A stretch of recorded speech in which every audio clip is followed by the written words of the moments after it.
అండి, welcome to my channel. ఈరోజు video వచ్చేసి బిగినర్స్ కోసం టైలరింగ్ క్లాసెస్ స్టార్ట్ చేస్తున్నాం కదా. ఈ వీడియోలో ఆది బ్లౌజ్తో పేపర్ కటింగ్ ఎలా చేయాలో చూద్దామండి. మనం కొత్తగా నేర్చుకునేటప్పుడు నేరుగా క్లాత్ జోలికి వెళ్ళొద్దండి. ఇలాంటి పేపర్ పైన కానీ న్యూస్ పేపర్ పైన కానీ మనం ముందు నీట్గా కట్ చేసి బాగా ప్రిపేర్ అయిన తర్వాత బాగా వచ్చిందనిపించిన తర్వాతనే క్లాత్ జోలికి వెళ్ళండి. ఇలాంటి చార్ట్ కానీ లేకపోతే న్యూస్ పేపర్ కానీ తీసుకొని మనం 5-6 సార్లు కట్ చేసి నీట్గా పర్ఫెక్ట్గా వచ్చింది అనుకున్న తర్వాతే క్లాత్ జోలికి వెళ్ళండి. మీకు చాలా క్లియర్గా అర్థమయ్యేలాగా చెప్తానండి. కటింగ్ అనేది చాలా ఈజీ మెథడ్లో ఉంటుంది. కటింగ్ మనకి బ్లౌజ్ కటింగ్ పర్ఫెక్ట్గా రావాలి అంటే మనకి ఆది బ్లౌజ్ కూడా పర్ఫెక్ట్గా ఉండాలండి. మనకి పర్ఫెక్ట్గా ఉన్న బ్లౌజ్ అయితే మనకి కటింగ్ స్టిచ్చింగ్ అంతా కూడా పర్ఫెక్ట్గా వస్తుంది. ఈ విషయంలో మాత్రం ఏమాత్రం కాంప్రమైజ్ అవ్వకుండా పర్ఫెక్ట్గా ఉన్న బ్లౌజ్ని తీసుకోండి. మీకు ఎక్కడ స్కిప్ చేయకుండా పూర్తిగా చూస్తే కటింగ్ అనేది క్లియర్గా అర్థమవుతుందండి. ముందుగా పేపర్ని ఇలా డబుల్ ఫోల్డ్ చేసుకోండి. ఫోల్డింగ్ అనేది మన సైడ్ ఉండేలాగా చూసుకోండి.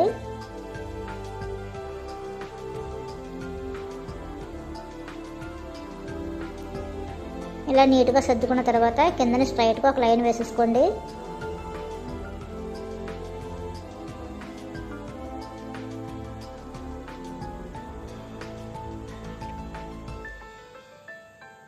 ఇలా వేసేసుకున్న తర్వాత కొంతమంది నడుం బెల్ట్కి 1.5 ఇంచ్ ఇక్కడ విడిచిపెట్టి అక్కడి నుంచి పొడవు కొలుస్తారండి.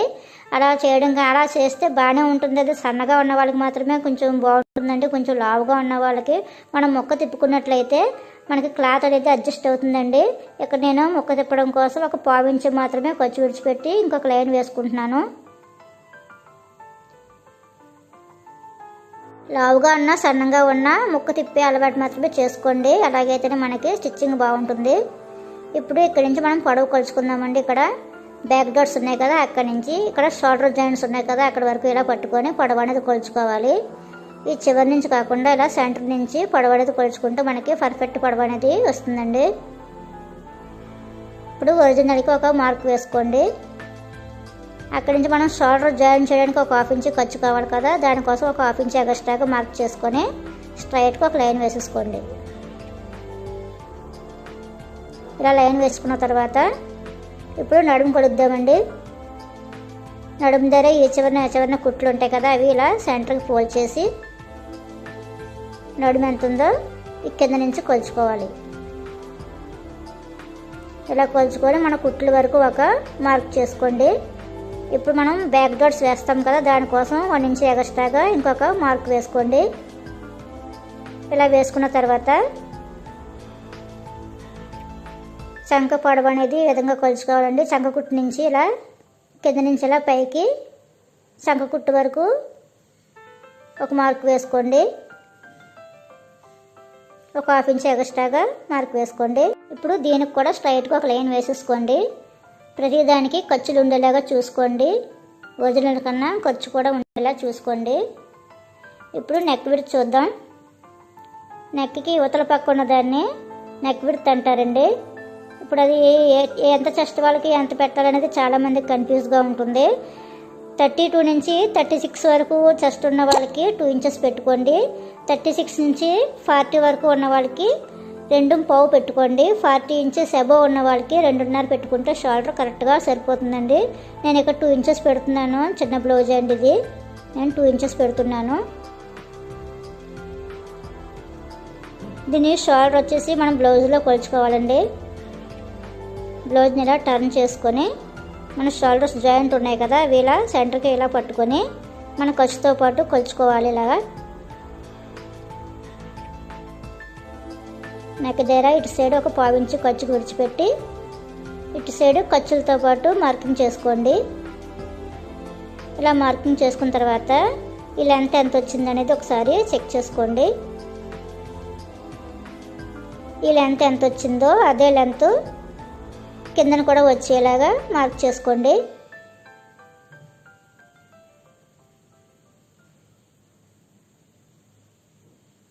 ఇలా మార్క్ చేసుకొని దీనికి స్ట్రైట్గా ఒక లైన్ వేసేసుకోండి.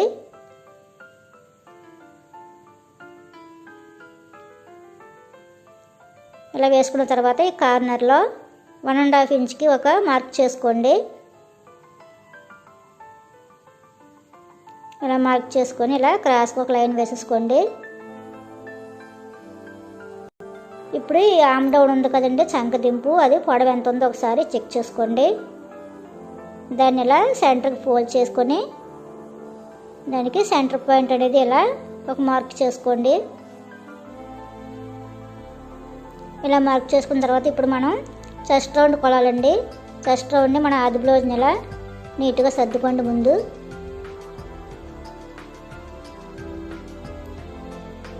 ఇలా నీట్గా సర్దుకోండి. ఇలా మనం ఒంటి మీదకి వచ్చాక ఎలా ఉంటుందో అలా నీట్గా సర్దుకోండి. ఇలా వెడల్పుగా కాకుండా అలా దగ్గరగా కాకుండా సెంటర్కి చక్కగా మన బాడీ మీద ఉన్నప్పుడు ఎలా ఉంటుందో అదే విధంగా కొలుచుకొని ఈ శంఖడాట్ నుంచి శంఖడాట్ వరకు ఈ విధంగా కొలుచుకోండి. చెస్ట్ రౌండ్ 17.5 వచ్చిందండి. దీన్ని సెంటర్కి ఫోల్డ్ చేసి మన క్లాత్ డబుల్ ఫోల్డ్ మీద ఉంది కదా, దీన్ని కూడా డబుల్ ఫోల్డ్ మీద చూసుకొని మార్క్ చేసుకోండి.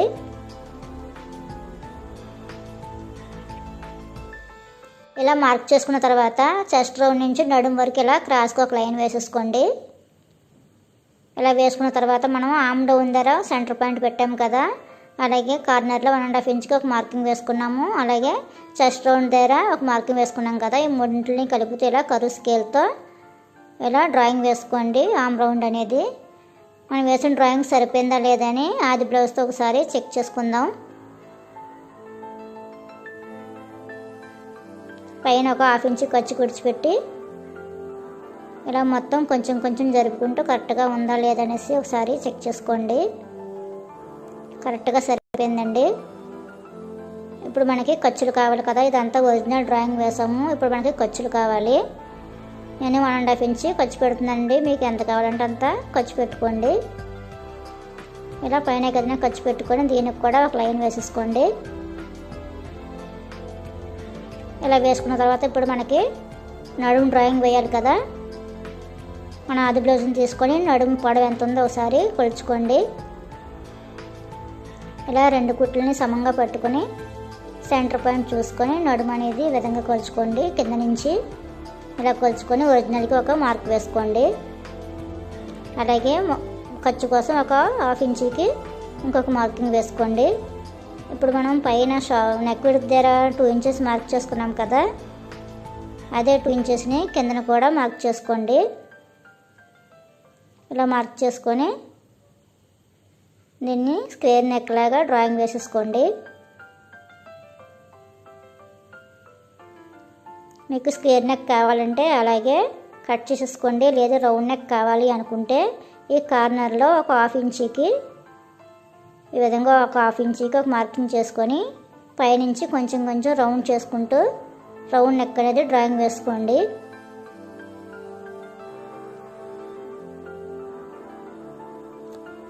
ఇలా డ్రాయింగ్ వేసుకున్న తర్వాత ఇది మనకి నెక్కి సరిపోయిందా లేదని ఒకసారి చెక్ చేసుకుందామండి. ఇలా షోల్డర్స్ దగ్గర పట్టుకొని నెక్ని ఈ విధంగా సెంటర్కి ఫోల్డ్ చేసుకొని ఇలా కొలుచుకోండి.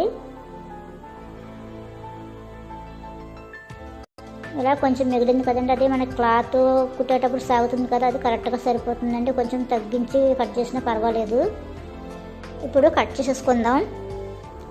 నేను చెప్పేది మీకు అర్థమైంది లేనిది నాకు కామెంట్ సెక్షన్లో కామెంట్ చేయండి. అలాగే నచ్చితే లైక్ చేయండి, నచ్చకపోతే డిస్లైక్ చేయండి. ఇంతవరకు మా ఛానల్ సబ్స్క్రైబ్ చేసుకోకపోతే తప్పకుండా సబ్స్క్రైబ్ చేసుకోండి.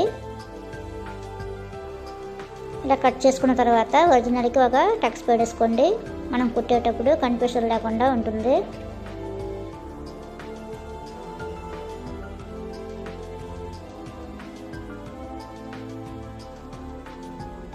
ఇలా ఉంటుందండి. మీకు నెక్ డీప్ సరిపోకపోతే ఇంకో కొంచెం డీప్ చేసుకొని కట్ చేసుకోండి.